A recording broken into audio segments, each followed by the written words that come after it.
أخبرنا الشيخ المحدث بزمانه المحقق بعصره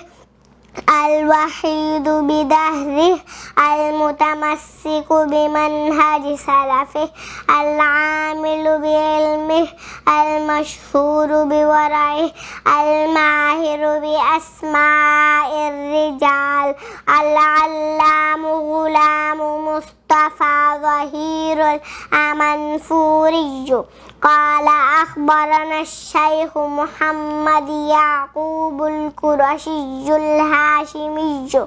قال أخبرنا الشيخ محمد إسماعيل بن إبراهيم السلفي قال أخبرنا الشيخ الإمام الحافظ عبد المنان الوزير آبادي قال أخبرنا المحدث شيخ الكل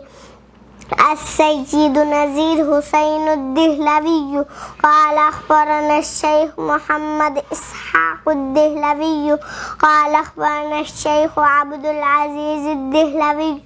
قال أخبرنا أبي الشيخ أحمد بن عبد الرحيم المعروف بشه ولي الله الدهلوي قال أخبرنا الشيخ محمد بن إبراهيم الكردي قال أخبرنا الشيخ والدي إبراهيم الكردي قال أخبرنا الشيخ أحمد الكشاشي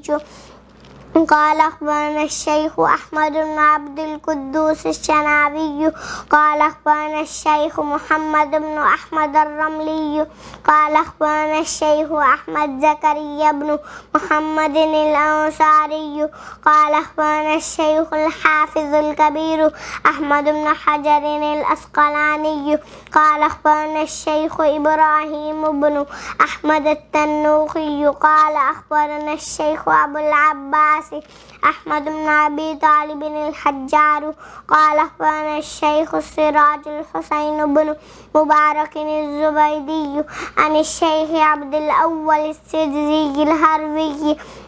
عن الشيخ عبد الرحمن بن المظفر الداودي عن الشيخ عبد الله بن أحمد السرخسي عن الشيخ محمد بن يوسف الفربري عن أمير المؤمنين في الفقه والحديث الإمام أبي عبد الله محمد بن إسماعيل البخاري الجعفي قال حدثني أحمد بن إشكاب قال حدثنا محمد بن فضيل عن عمارة بن القعقاع عن أبي زرعة عن أبي هريرة رضي الله عنه قال قال النبي صلى الله عليه وسلم